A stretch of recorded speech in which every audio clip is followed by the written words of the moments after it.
Word of God. Mark chapter 4, verses 1 to 20. And again he began to teach by the sea. And a great multitude was gathered to him, so that he got into a boat and sat in it on the sea. And the whole multitude was on the land facing the sea. Then he taught them many things by parables, and said to them in his teaching, Listen, behold, a sower went out to sow. And it happened, as he sowed, that some seed fell by the wayside, and the birds of the air came and devoured it. Some fell on the stony ground, where it did not have much earth.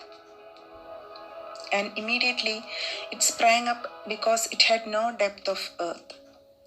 But when the sun was up, it was scorched, and because it had no root, it withered away. And some seed fell among thorns, and the thorns grew up and choked it, and it yielded no crop. But other seed fell on good ground and yielded a crop that sprang up, increased, and produced, some 30-fold, some 60, and some 100. And he said to them, He who has ears to hear, let him hear.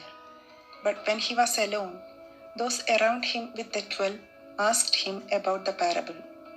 And he said to them,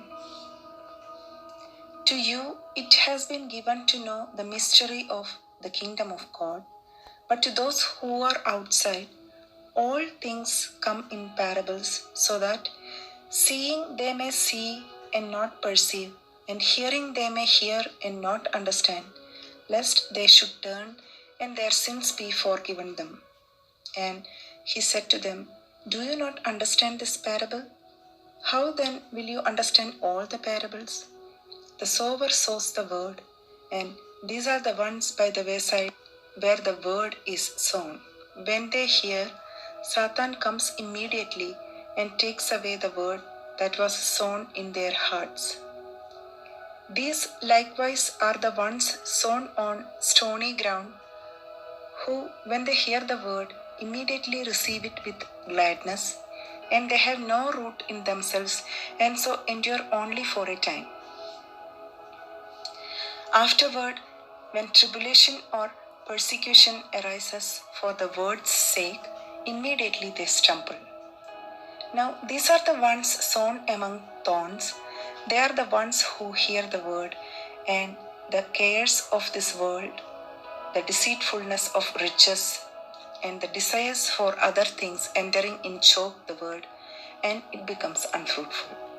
But these are the ones sown on good ground, those who hear the word, accept it, and bear fruit, some 30-fold, some 60, and some 100. In today's gospel, let us ask ourselves, if our heart is open to welcome the seed of the word of the God with faith. Let's ask ourselves, if our rocks of laziness are still numerous and large. Let us identify our thorns of vice and call them by name. Let us find the courage to reclaim the soil, to effect a new conversion of our heart, bringing to the Lord in confession and in prayer our rocks and our thorns. Doing this, Jesus, the good sower, will be glad to carry out an additional task, to purify our hearts by removing the rocks and the thorns which choke his word. Let us pray. Lord God, in your wisdom you created us. You have planted us. Penetrate our inmost being, your holy light, so that our way of life may always be one of the faithful service to you.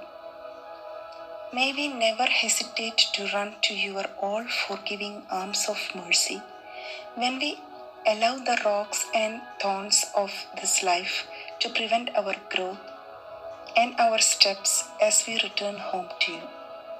May the prayers of the Blessed Virgin, our Mother, all the angels and saints, be unfailing assistance to us. Through Jesus Christ our Lord, with you and the Holy Spirit, one God forever. Amen.